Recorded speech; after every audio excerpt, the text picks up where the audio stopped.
Alright gang, today we're talking about something huge, something that is actually a trending topic in the superhero genre. Critics and entertainment journalists, around 2015-2016, started the superhero fatigue conversation, and directors like Steven Spielberg pushed it into mainstream discussion.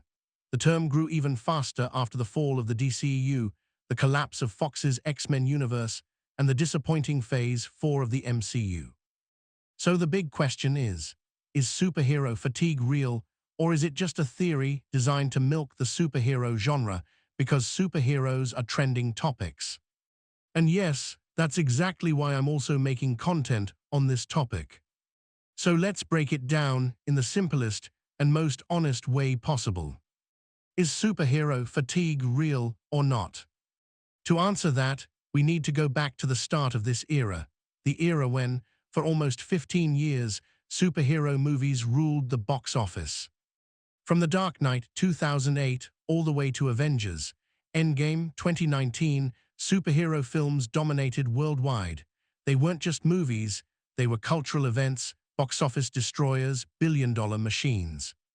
But after the lockdown in 2020, the shine began to fade. And we can see it clearly from the recent movies like Black Widow 2021, Ant-Man and the Wasp, Quantumania 2023, The Marvels 2023, Shazam 2, Fury of the Gods 2023, Blue Beetle 2023, Aquaman 2 2023, Thunderbolts 2025. Multiple movies underperformed or flopped.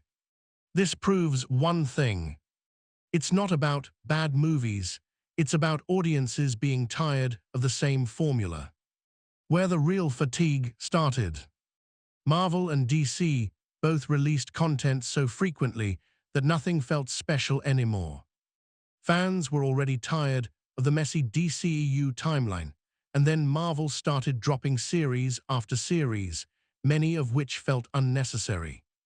It genuinely became frustrating for fans to keep up, especially when the shows were average or poorly received. Everything started feeling repetitive. Same CGI-heavy battles. Same save-the-world storyline. Same type of humor. Same predictable character arcs. And villains.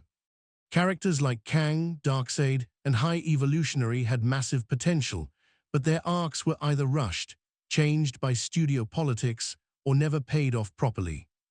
Without great villains, superhero movies feel empty. Then came the multiverse overload.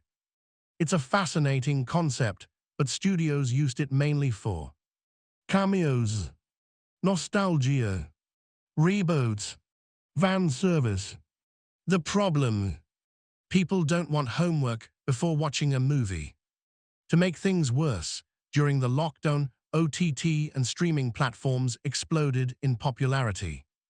Audiences were introduced to better writing, better packing, more mature themes, and cheaper access.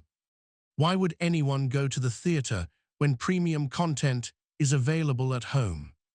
This is why in MCU Phase 4, only 2 superhero movies crossed 1 billion, while earlier almost every big film did it. So yes, superhero fatigue seems real, right? But wait, if fatigue is real, why did some movies still break records? Because the problem is not superheroes, the problem is quality. If superhero fatigue was real, then Deadpool and Wolverines, Spider-Man: No Way Home should have flopped too. But instead, both films exploded at the box office with over $1 billion, trending memes everywhere, and massive fan hype. Why? Because they were well written, high quality, fan respected, emotionally powerful, actually exciting. After Endgame, Marvel doubled their number of projects. More quantity equals less quality. This led to unfinished CGI, weak scripts, rushed stories, inconsistent tone. In 2024, Marvel finally accepted their mistake, but the damage was already done. However, it's not permanent.